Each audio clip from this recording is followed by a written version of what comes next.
Welcome to movie Hunter. So friends, firstly সবাইকে advance 2025-এর অর্থাৎ 2025-এর সকলকে শুভেচ্ছা এবং অভিনন্দন মুভি হান্টার ইউটিউবের চ্যানেল থেকে। তো বন্ধুরা, চলো আজকে শুরু করি একটি আহ, ইংরেজি ছবির বাংলা আলোচনা, যেটি হচ্ছে eternal Sunshine of the spotless mind. ছবিটি পরিচালনা করেছেন মাইকেল গন্ডি বা মাইকেল গোথরিস।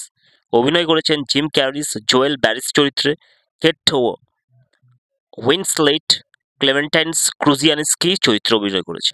এটি একটি মনস্তাত্ত্বিক রোমান্টিক ড্রামা সিনেমা যা 2004 সালে মুক্তি পেয়েছিল। সিনেমাটি প্রধানত ভালোবাসার স্মৃতি এবং সম্পর্কের জটিলতা নিয়ে একটি গভীর অনুসন্ধান। সিনেমার মূল চরিত্র জোয়েল ব্যারিস একদিন হঠাৎ জানতে পারে যে তার প্রাক্তন প্রেমিকা ক্লেমেন্টাইন ক্রুজিয়ানস্কি তাদের সম্পর্কের স্মৃতি মুছে ফেলার জন্য একটি বিশেষ পদ্ধতি সহায়তা নিয়েছেন। এই ঘটনায় জোয়েলও ভেঙে পড়ে। হতাশিত এবং ক্ষোভ থেকে জোয়েল সিদ্ধান্ত নেন নিজের স্মৃতি থেকে ক্লেমেন্টাইনকে একেবারে মুছেই ফেলবেন। কিন্তু এই প্রক্রিয়া চলাকালীন তিনি উপলব্ধি করতে থাকেন যে তাদের সম্পর্কের ভালো মুহূর্তগুলোকে তিনি হারাতে চান না। সিনেমা শুরু হয় জোয়েলের একঘেয়েমি জীবনের চিত্র দিয়ে। এক সকালে জোয়েল আচমকা তার দৈনন্দিন রুটিন থেকে সরে এসে একটি বিচে বা সমুদ্রের তীরে চলে যান, যেখানে তিনি প্রথমবার ক্লেমেন্টাইনের সাথে তার সাক্ষাৎ হয়। ক্লেমেন্টাইন তার বিপরীত, চঞ্চল, প্রাণোচ্ছল্ল এবং সাহসী। তাদের প্রথম আলাপচারিতা থেকেই বোঝা যায় দুইজন একে অপরের প্রতি আকৃষ্ট। কিছুদিনের মধ্যে তারা সম্পর্কে জড়িয়ে পড়ে। জোয়েল এবং ক্লেমেন্টাইনের সম্পর্ক যত গভীর হয় ততই তাদের ব্যক্তিত্বের ভিন্নতাগুলো প্রকট হয়ে ওঠে। ক্লেমেন্টাইনের সাহসী এবং স্বাধীনচেতা প্রকৃতি জোয়েলের শান্ত একঘেয়ে জীবনধারার সাথে সংঘর্ষ সৃষ্টি করে। তারা প্রায়শই তর্কে জড়িয়ে পড়েন এবং এক পর্যায়ে ক্লেমেন্টাইন সম্পর্কটি শেষ করার সিদ্ধান্ত নেন। ক্লেমেন্টাইন একটি সংস্থা যার নাম হচ্ছে ল্যাকুনা ইনকর্পোরেটেড এর সাহায্যে তার মনের সমস্ত স্মৃতি থেকে জোয়েলকে মুছে ফেলার চেষ্টা করেন। জোয়েল যখন এই ঘটনা জানতে পারেন, তিনি হতাশ হয়ে পড়েন এবং এই প্রক্রিয়া শুরু করার সিদ্ধান্ত নেন। ল্যাকুনা সংস্থার ডক্টর হার্ডওয়ার্ড মিজাইয়র্ক এবং তার দল এই প্রক্রিয়াটি চালাতে থাকে। জোয়েলের মনের স্মৃতি মুছে ফেলার কাজ যখন শুরু হয়, তখন তার অবচেতন মন সেই স্মৃতিগুলোর ভেতর থেকে হাঁটতে শুরু করে। প্রথম দিকে তিনি কষ্টদায়ক মুহূর্তগুলো ভুলে যেতে চান, কিন্তু যখন সুখের মুহূর্তগুলো একে একে সামনে আসে, তখন তিনি উপলব্ধি করেন যে ক্লেমেন্টাইনের সাথে কাটানোর ভালো সময়গুলো তিনি হারাতে চান না। সিনেমার এক পর্যায়ে দেখা যায় জোয়েল তার শৈশবের স্মৃতিতে ক্লেমেন্টাইনকে নিয়ে যান।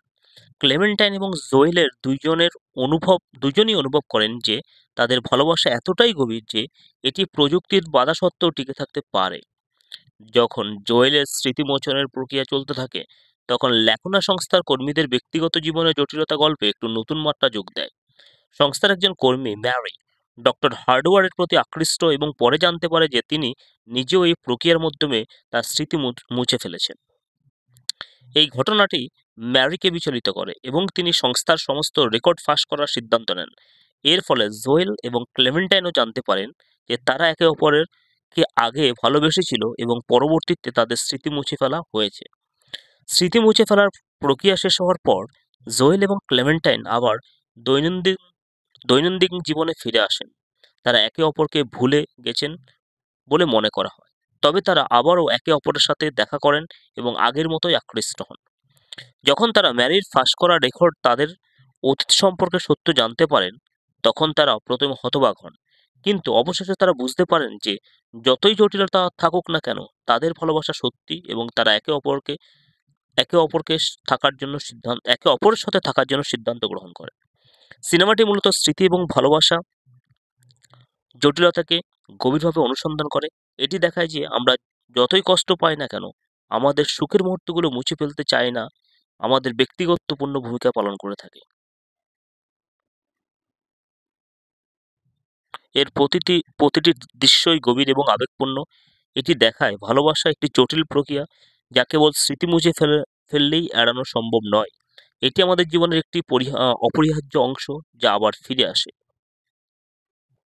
সুতরাং মুভিটি দেখানোর চেষ্টা করা হয়েছে যে কোনো একটা ডিভাইস বা যন্ত্রের মাধ্যম দিয়ে মানব মনের যে ভালোবাসাটাকে সরিয়ে দেওয়া যায় না, এবং এই যুগলদ্বয়ের মধ্য দিয়ে যে ভালোবাসা সেটি অগভীর এবং সেটি অপরিহার্য ও এটি ইটার্নাল বা অমর। তাই জন্য এই মুভিটির নাম দেওয়া হয়েছে eternal summer Sunshine spotless mind. So বন্ধুরা,